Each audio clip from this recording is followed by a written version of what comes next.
কাউকে অবহেলা করার সবথেকে সুন্দর কৌশল হলো ব্যস্ততা দেখানো।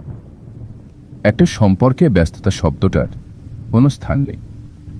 সত্যিকারের প্রিয় মানুষটা শত ব্যস্ততার মাঝেও খোঁজ খবর নেবে, তোমায় সময় দেবে। কি করছো, কেমন আছো, খাবার খেয়েছো কিনা, তোমার শরীর সুস্থ আছে কিনা। কেউ যদি তোমাকে বলে কথা বলার সময় পাইনি, তাহলে সেটা বিশ্বাস করো না। সময় ঠিকই পেয়েছিল, কিন্তু মানুষটা তোমার জন্য সময় ব্যয় করতে চায়। আর এটাই হলো সত্যি কথা।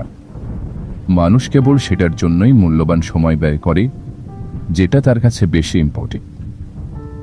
যখন কেউ তোমাকে বলে আমি খুব ব্যস্ত ছিলাম, আমি এতটুকুও সময় পাইনি, তাহলে বুঝে নেবে সেই মানুষটার কাছে তুমি এখন আর ইম্পর্টেন্ট কেউ না, যার জন্য ওই মানুষটার সময় ব্যয় করবে। ব্যস্ততা বলতে আসলে এখন আর কিছুই নেই। দুজন মানুষ যদি একে অপরকে মনে প্রাণে ভালোবাসে, তাহলে অবশ্যই সময় বের করে নেবে। একটুখানি কথা বলার জন্য মনটা আনচান হবে, ব্যাকুল হয়ে উঠবে।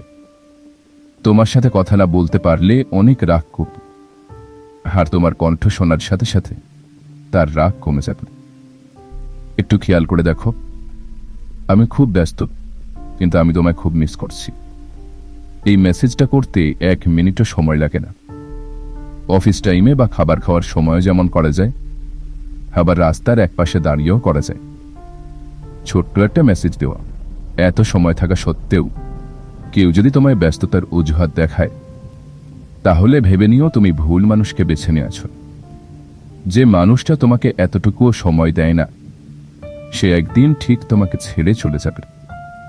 কেউ তোমার মূল্য বুঝুক বা না বুঝুক, যদি তুমি নিজের মূল্য না বোঝো, তাহলে একটা কথা মনে রেখো, তোমাকে সারা জীবন কষ্ট পেতে হবে।